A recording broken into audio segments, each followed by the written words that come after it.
Hi everyone, my name is Monica and welcome to today's class on SketchUp modeling. In our previous class, we talked about the function of the various tools and getting used to the SketchUp modeling interface. Today we are diving straight into modeling, which I think is what majority of us is actually expecting.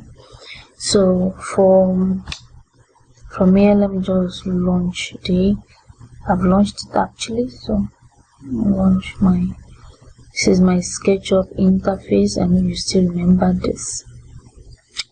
This is my SketchUp. We've discussed most of these tools in our previous class, so today we are diving straight into application, let me use that word, application of some of the tools we discussed in our previous class. Now right away, let me import my drawing. So this is the particular AutoCAD drawing I want to. There might be other 2D softwares you work with, but basically the one I work with is AutoCAD. So, and that's the format. So I will import my drawing. Okay. So this is what I'm getting. So this is the outcome. Before I start anything, we need to talk about 4 major things. Now we are actually working on 5 things.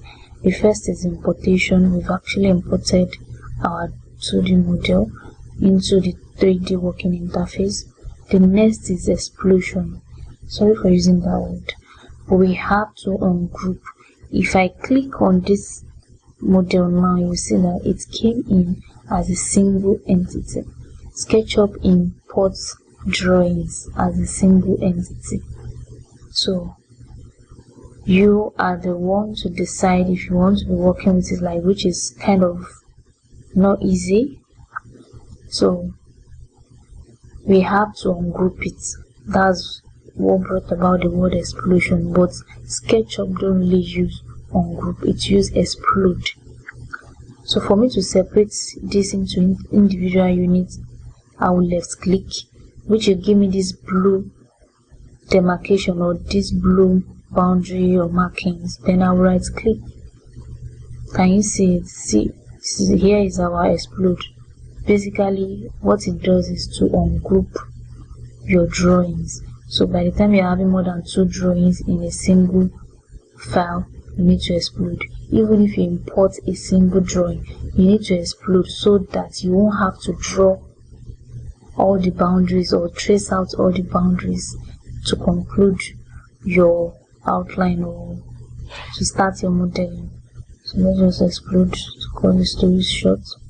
I'll be needing this and this, so let me just remove this. So the next thing is to check our measurements. And the other thing I forgot to tell you is when you are importing your drawings to SketchUp, try as much as you can. If you are an intermediate student like me, you might want to adopt the same method. Try as much as you can to remove your furniture, your flowers, trees, remove them from AutoCAD before bringing it in. One, it fastens your work. Your system not run slow or hang. Let me use the word hang. And number 2, it gives clarity to your job. Like when you are working, you see details easily.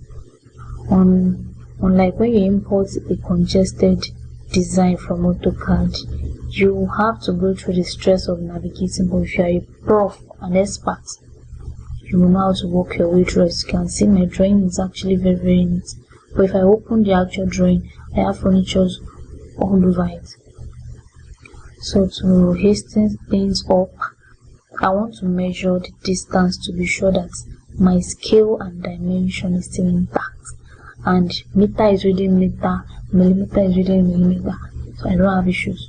So for me to confirm that, I'll come to my tape measure tool. This is it here. And if you don't have this top panel, I explained how to bring them, collapse them, how to make them pop up, appear or disappear. In our last class, you can activate it from this side too. So let's check.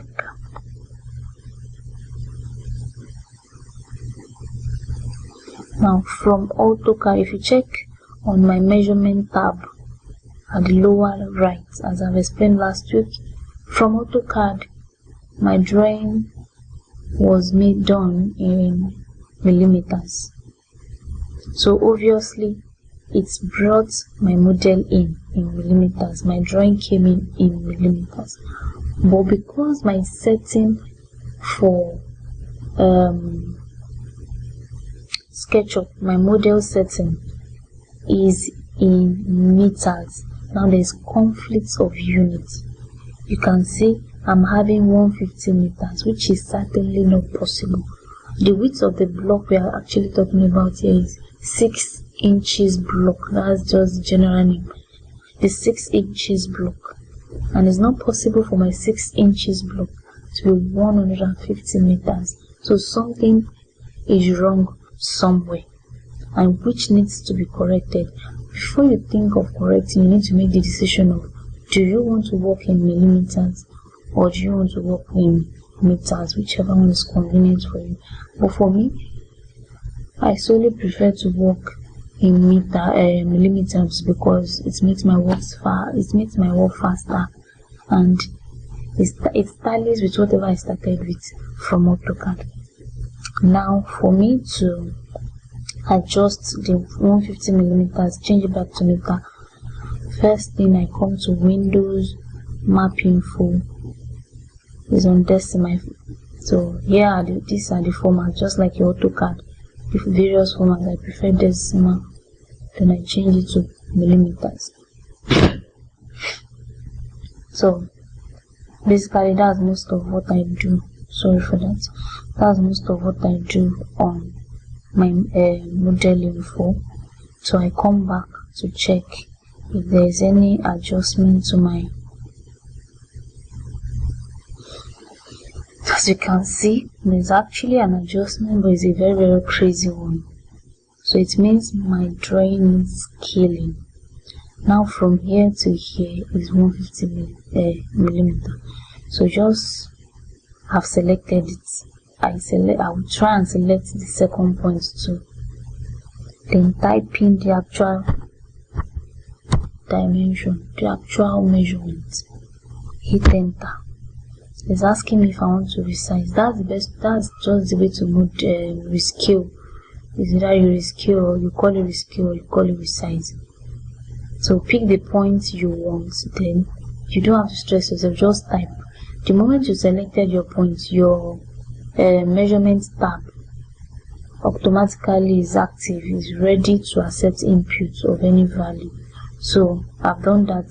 I hit the enter button and it's asking me if I want to resize my model. Definitely I want to resize my model. So I hit yes, and whoopsie, our model is gone. Instead of me looking for it up and down where it's not missing, can you see the zoom and the zoom extent? The zoom extent is going to bring, if there is actually any drawing on your SketchUp interface, this particular tool will pop it out. So if I click on it, can you see my drawing is intact and I'm good to go. So from here, let's measure it and see where we are. Can you see it? Now as against 150 meters, we are having 150 millimeters. Also as against 150,000 millimeters is now properly adjusted to its actual dimension, which is 150 millimeter. So let's just run. Sorry for that. Let's just run fast. I don't want to use too much of your time. So you can, now we need to trace out the boundaries to make the work so easy. because you can't just start modeling this. You need to still trace out the boundary. For us to trace out the boundary, some people prefer to use the rectangle tool. Oftentimes the rectangle tool is used if you did not explode your drawing, so you can experiment that on your own. If you don't explode your drawing, you can actually use the rectangle tool, and you can decide to use it here as well, but I just see it as a kind of waste of time and effort, something I can actually do with another tool that makes my work faster. So as against both the pencil tool and the rectangle tool, they do the same job. Can you see the way it's closing it? But instead of maybe having to pick several points or this thing, I prefer to use the pencil because it's kind of faster for me. Just close a short line and you have a lot of surfaces closed. Can you see it? Just a short line have effect, or has effect on almost all your drawing. So this is what we are doing. Outro. You'll notice all the window area, I've not touched them yet. Yes, because I want my work to be done step by step. I don't really rush myself. As far as I love efficiency or I love speed, I prefer efficiency as well. So I work as fast as I can, but in a way that it will be clear for me to understand. So now we've gotten all the external boundary. The other thing is, as you can see, the surface is gray, is on gray color. Now for you to model on the positive axis, which is your height, you need to reverse the surface. But if you want to model on the negative axis, which is depth, you can work like this. So let me experiment what I meant. This is our push or pull tool. So if I try to push up, because I'm still working on the grid, can you look to the lower right? You can see the dimension is in a negative, is a negation, minus 2000 plus, which is, and I'm working on the height. If I try to go down on the depth, can you see the color is different? The color is different. On the height is gray, on the depth is white, so it has reversed the color, and then it's reading positive value. So what I will have to do first before I start pulling or pushing is to revert my surface color. Now, but to do that, you can decide to pick it one after the other, but you can just select your whole model, right click, then reverse faces. Can you see? Everything has changed to white. Everything has been adjusted to white. So from here, our model is going to read a positive value, and we are going to be working on the height axis, positivity aspect. We are not going to be working on depth like the previous example. So this is it. Can you see the value? And conventionally, we know that the standard height of residential building under normal circumstances 3000 millimeters, which is 3 meters without the roof. You can decide for your roof to be as tall as 15 meters and be as tall as anything. It depends on you. But conventionally, your building from the floor to the lintel. I'm not an architect, sorry. Before the roof, from the floor to before the roof, you have, not from the foundation, from the floor to, before you get to the roof, sorry, the start of your ceiling, let me use that word, to the start of your ceiling, you have 3 meters, and that's the standard for residential, and some commercial structure to follow that rule. But I'm not here to lecture on that, so it's just for us to get to use SketchUp in our various fields. So now to use, I've explained last week, just make sure the dots are showing on the surface you want to pull. Click left click on the surface once, then drag up. Now you have this rubber band effect, you drag up. So you can type your dimension directly. Don't forget we are working in millimeters, so I'm typing in 3000. I said the standard height of residential structure is 3 meters, which is equivalent to 3000 millimeters. So I've typed my 3 meters, I'll hit the enter. So this is what I get. For the next one, I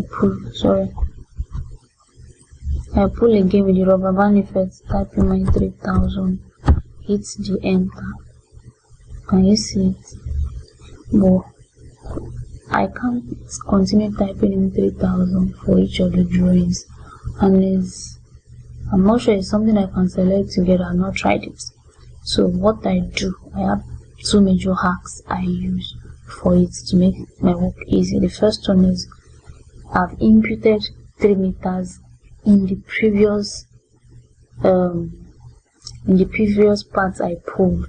So if I just hover on the surface then double click, automatically pulls to that previous dimension, if you are following me.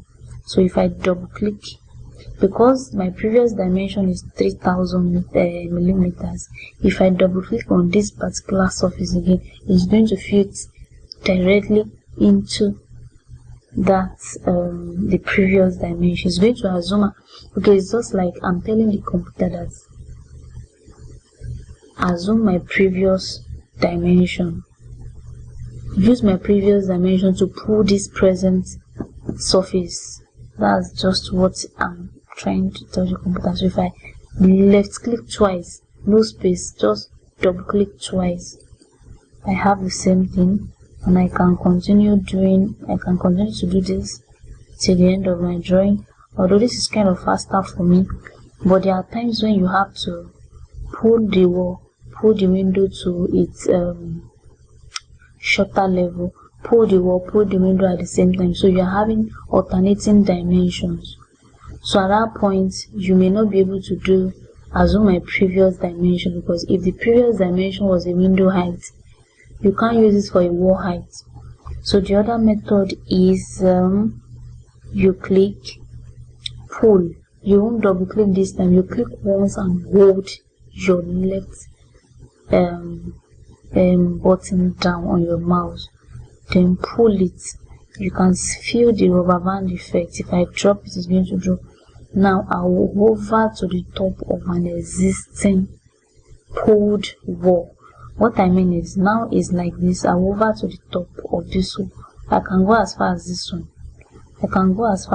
one.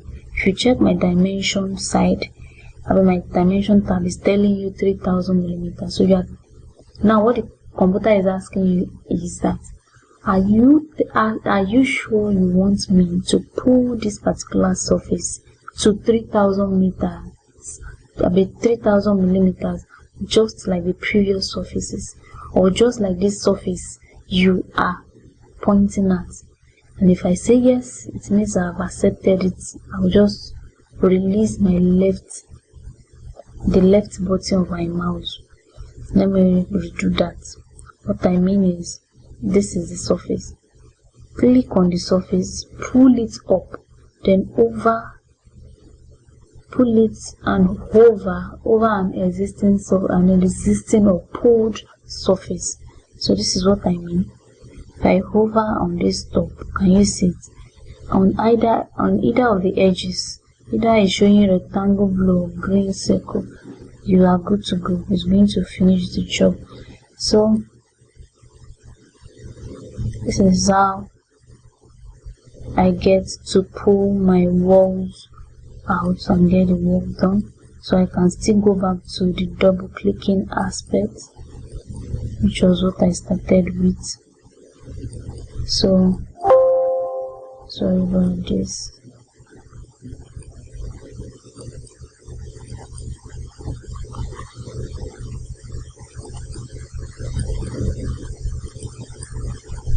So that's all about pulling,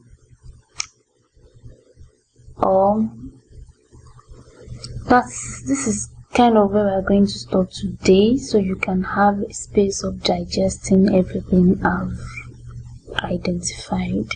As a recap, we touched some major areas and we touched some new areas, and we worked with our previous knowledge also, starting from the imports.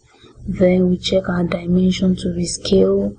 Then before the dimension, we went to the model info to adjust our model units. Then we rescaled our drawing to adjust it to the dimension or actual units or equivalence. We want to adjust the value to be equivalent to whatever unit we've specified. And from there we start to use our major tools, the rectangle, the pencil, the pull, and we were supposed to use the erase. So the erase is basically for those parts you don't need to clean it up. That's what the erase is about. We use our tape measure tool as well. So in our next class, we are going to move very fast now that we know how it works, how to pull some major parts and the major pulling tricks. So we'll move to our next class where we'll be modeling the windows and the lintel aspects of the doors. So see you in our next class.